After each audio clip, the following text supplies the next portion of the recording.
Good afternoon, everyone. This is Assistant Professor Saurabh Sharma from Chandigarh Polytechnic College, Ghnua, from the Department of Civil Engineering, and I will be teaching you the name of the subject is RCD, that is Reinforcement Concrete Design Structure. This subject is covered in the fifth semester. Okay, so I hope I will make this subject so much interesting so that you will be covering all the things in a very easy way.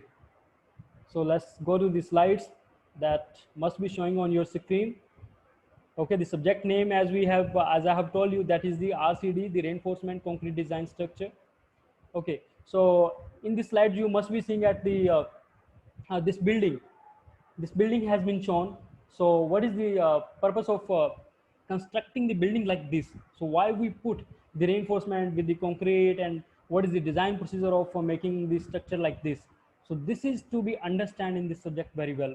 Okay, so you must be seeing in this building that the reinforcement, the bars that is very clearly being seen, and the concrete, the slabs have been constructed over there. So you can see very well what is RCD. The RCD means reinforcement concrete design. Okay, so see, in this subject you will be covering the things like first of all I would like to tell you what is concrete, the mixture of cement, sand, aggregate and water, that is known as the concrete. And what is the reinforcement? That is the steel. Okay, simply the steel bars are known as the reinforcement, but in this subject we are going to cover this steel and concrete in the detail, and how when we put the concrete and the steel in the some structure, then how it gets the strength and what sort of the loads coming on that particular structure. Okay, so then we design that particular component. See, we have the components of the structure from building. If I take an example of a building, see, a building, we have on the very base of the building we have the foundation, the first thing. And on the second thing we have uh, and the second thing that we have the footing. Okay, the first is the footing, the second thing is the column, then on the column we have the beam, and on the beam we have the slab. Okay, so we need to construct all these components of the structures in a good manner so that the persons the can live and can stay in that building safely. See, for example, I would like to tell you, for example, if a patient goes to a doctor, he believes on the doctor that the doctor will cure his disease. Simply, if any person enters to a building, then it's your responsibility. How do you make that building much stronger, much durable, so that it does not harms the people, so that it cannot damage easily. So this is a subject that will tell you the number of the methods, the various design procedures. Okay, so that you need to cover very well. So let's see the what we need to see, that is limit state method. Sorry, these are the things like the working stress method and the limit state method that we need to understand in this subject. What are the working stress method and what are the limit state method? The working stress method, this is a method that is to be used in the previous time, but nowadays we are not using the working stress method. We are focusing on the limit state, because every structure, whether it's a building, dam, bridge, highway, railway, whatsoever it is, so that has a proper limit. After that limit, it cannot take the suitable loads. There are various types of the load that we will be covering in this subject. You must have studied in this subject like the SOM, strength of material, the various loads, the various type of the beam, various types of the column, the all the things. But now in this subject you are going to design all these things. You are going to design the beam, you are going to design the column, you are going to design uh, the slab, you're going to design the footing. So after designing these things, you can make the building so strong and durable, and no doubt at all the economical as well. Okay, so these three things are very important being an engineer for you, that is the economy, and the second thing is the quality, and the third thing is the safety, quality and the economical. If you can maintain all these three things in the construction of the any structure, like the building, like the dam, like the highway, railways, anything like that, then I hope you are a better engineer. There's no better engineer than you if you are maintaining all these three things, the safety, quality and the economy. And in this subject I will teach you how do you define and how do you cover all the things like the beam, the things like the column, the things like the slab, and all these things I would be telling in you this subject, that is the RCD. believe me guys, this is really very interesting subject. If you understand this by your heart, by your mind, with full focus, then definitely, because this subject is going to help you on this side. Because only just getting a drawing sheet in your hands doesn't make you engineer.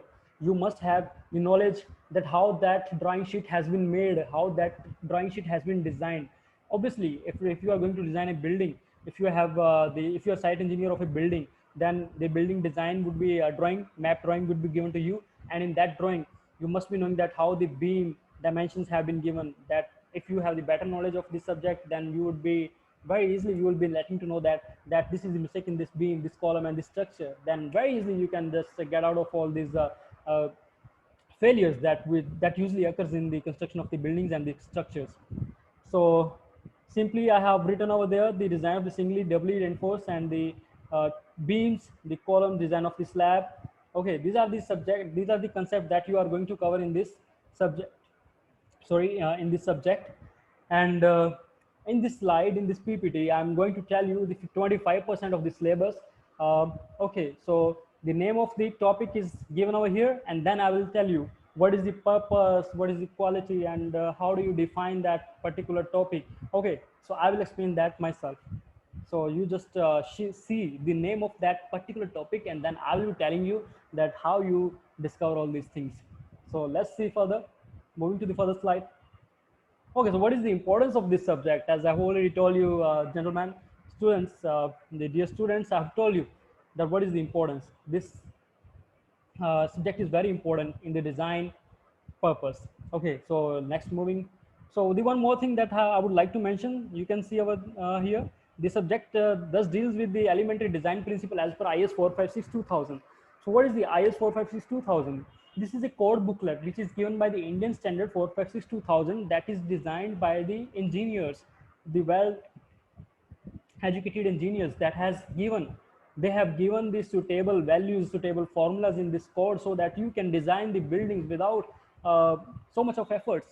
Okay, otherwise you have to put a lot of efforts to design a building. But if you get this code with you, this booklet is also allowed in the examination as well. That I want to tell you people, as if you go at the website of this Punjab State Board Technical Education, it's also mentioned over there that you can use this code booklet, that IS 456-2000, along with this subject.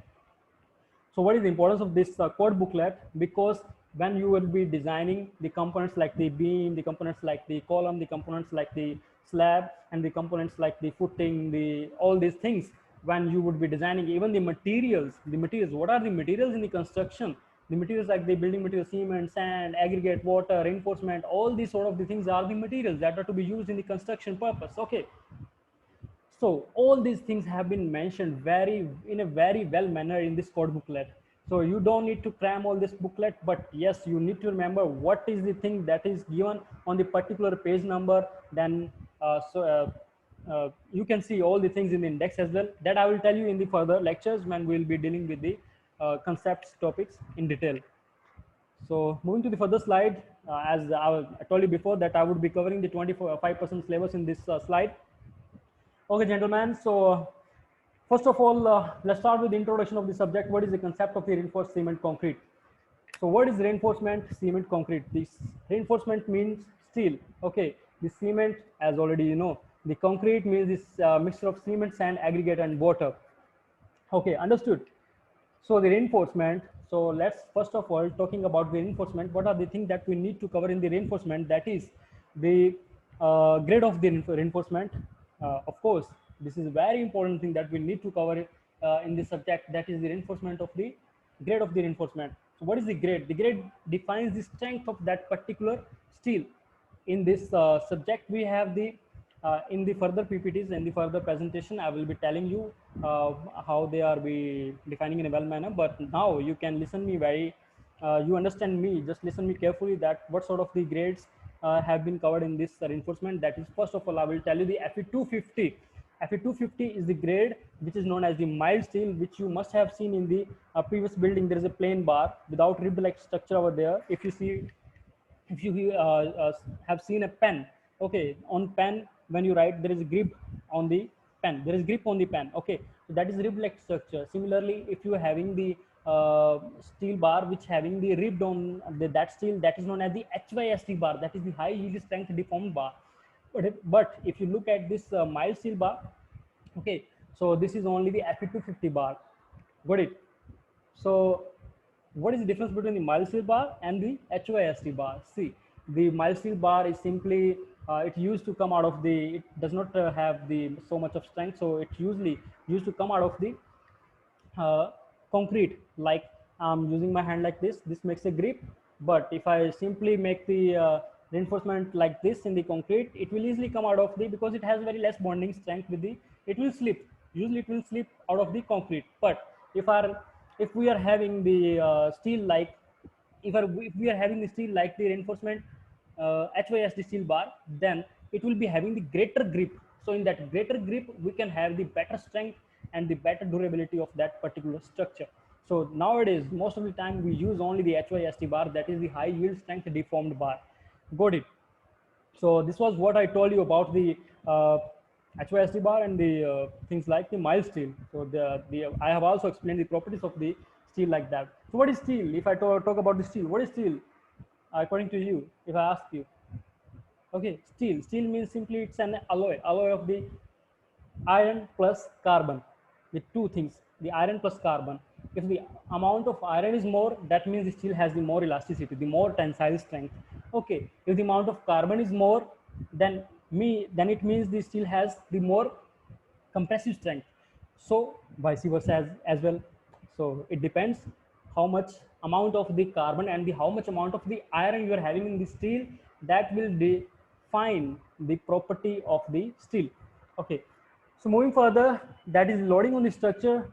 Okay, so what are the types of the loads that we will cover in this subject, the various types of the loads? The first load that I would like to tell you, like the dead load. What is the dead load? The self weight of the any structure, that is known as the dead load. Then moving to the further loads like the live load and the loads like the rolling load. All these sort of the loads are to be covered in this subject. So because on a building, if we talk about the building, on building, what sort of the loads are coming on the building? I suppose that this is a building. Then what sort of the load can come on to this building? So first of all, the point load which comes on the center. If the load comes beyond the center, then it becomes the eccentric load, and the loads coming like this on the all structure component, that it becomes the UDL, that is uniformly distributed load. Okay, so these are the types of the load that you need to discuss, that we need to cover in this subject. Okay, so there are the two methods that has to be done in this subject, that is working stress method, and the second is the limit state method. So what is the working stress method? The method, there was a time when we used to design the building. At that time, we were having the course at that time as well, but at that time we were not having the limit state method. At that time, we were having the stress method course, and that code name was working stress method codes name was IS 875. uh, okay, sorry, IS 1985. That was the name of that code at that time. Pardon if I have taken the wrong name of this code, that for working stress method. So I will be telling you about the limit state method. That is the most important that you need to cover in this topic. Okay, so what is limit state method? What is, as you know, for the design of the any building, we need to design the building as per the limit. If the load exceeds the limit of the building, then definitely the collapse of the building will occur. So this is the basic thing that we need to cover in this limit state method. So there are the various things that has been covered in this limit state method. So that we will be discussed as per the IS 456 2000 limit state method design course. Okay, students. So moving to the further slides, as per the 25% syllabus, the next chapter that we would be covering in this subject, that is the shear and development length.